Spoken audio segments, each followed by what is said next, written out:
Where do you think he's leaning now? Well, he probably is leaning towards staying in Green Bay because Green Bay has made no effort whatsoever to move on from him. Their mentality is that it's not a feasible decision for them financially, not to mention the fact that they recognize that he's one of the greatest quarterbacks who have ever played this game. He's a bad man. And as a result of that, they don't want to lose him. My whole point is that I pray to God I'm wrong. I hope that he is steadfast in his decision. I hope that he's committed to staying away from the Green Bay Packers. I even hope that he's willing to inch towards retirement before going back to them. And as I've repeatedly stated on First Take on many, many occasions, I keep begging everybody to ask this question: what the hell did they do to him? This is not about football. I cannot tell you how much it rakes my damn nerves to listen to one football analyst after another talk about football when it comes to Aaron Rodgers and the Green Bay Packers. If you're talking about football, there's nothing to talk about. They were 13-3 the last 2 years with an NFC championship game berth. That is a championship contender. We're not talking about football. Aaron Rodgers is smart enough not to be talking about football. This is not what it's about with him and the Green Bay Packers. It is about how this man has been treated by this organization. They have done something to this man that makes this man not want to be there. But the question is, are you going to give up your career before you're willing to go back and play the game that you love just because you can't stand who you're working for one more season? I think that based on what I heard from there, that little soundbite right there, it kind of gives me the indication that he's leaning towards doing something he really doesn't want to do, and that's playing his final year in Green Bay. That would be a big mistake for Aaron Rodgers, because then what was this all about? Aaron Rodgers needs to show that he's not bluffing, because, Stephen A., if he shows he's not bluffing, the Packers have no move. They're going to have to do what he says. But if they feel like he's softening in his stance, if he's not willing, and in order to bluff, you actually have to be willing to follow through if it comes to that, right? Whether or not that's what you most want to do.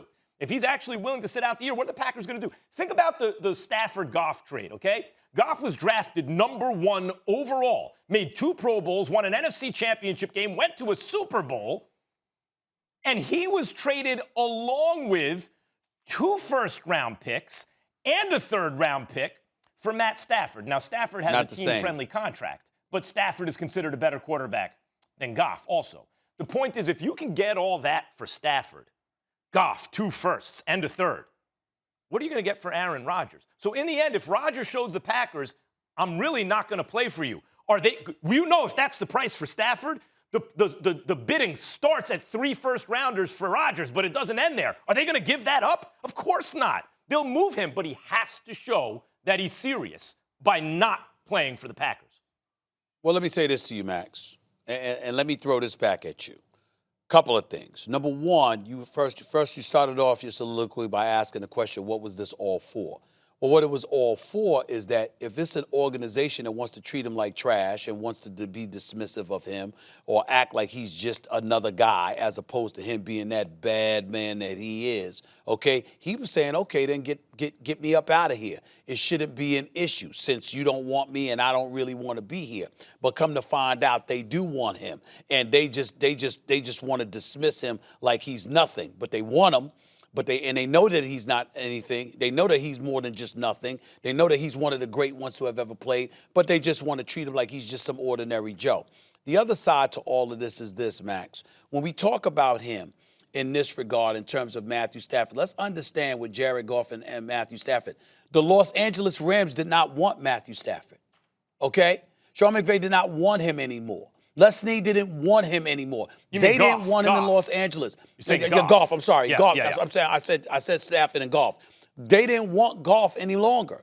And so it was easier for them to be willing to sacrifice and to give up what they gave up because they want a quarterback that they want. They didn't want him. They didn't believe in him anymore, and his relationship with the coach had appeared to sour.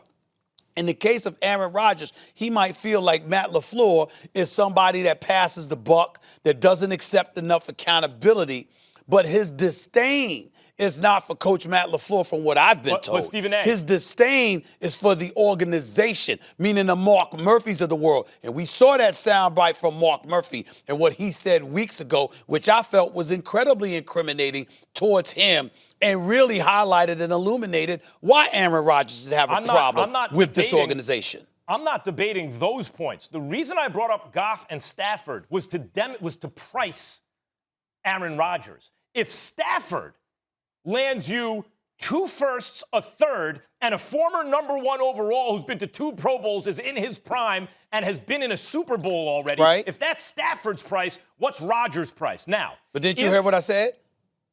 Yeah. Yeah. What I'm saying is they didn't like him. So in other words, they were willing to give up stuff because they wanted to get rid of him. So they were willing to give up more to get rid of him just as much as they wanted Stafford. It wasn't just about Stafford. It was about getting rid of him. Let me put it another way. What does the bidding start at Rodgers for? It's at least 3 firsts. It's at least 3 firsts, even if they know he's a distressed asset and he wants out. You ain't getting Rodgers a superstar player or two with 3 first-round picks. Unless you throw in a superstar player still. So let me. How it's never happened before. A quarterback who's physically, whatever his age is, still looks in his prime, just won MVP, had one of the greatest seasons ever, was in the NFC Championship game. He's on the trading block, at least 3 firsts. So my point is this: if Rodgers shows, I am not going to play for you, then at the least, Stephen A., we're going to find out what they actually think of Jordan Love. The only way they don't move him at that point is if they're like, we love Jordan Love. And by the way, the more I think about it, they still move him, because if they love Jordan Love, why wouldn't they want to bring in at least 3 more first-round picks around him? Hypothetical, because I'm not arguing your point. I just think you're missing something. I'm not questioning the legitimacy of the 3 first-round picks that you're saying. Only thing that I'm trying to throw in there, Max, is 3 first-round picks might not be necessary if you throw in a superstar talent with, say, 1 or 2 first-round picks. Like, let's say, for example, not that this would happen. Let's say not that this would happen, but let's say, for example, Aaron Rodgers decided he wanted to go to Baltimore. And Baltimore said, okay, we'll give you Lamar Jackson. Yep. Well, guess what? They don't have to give up 3 first-round picks now. Thanks for watching ESPN on YouTube. For live streaming, sports, and premium content, subscribe to ESPN+.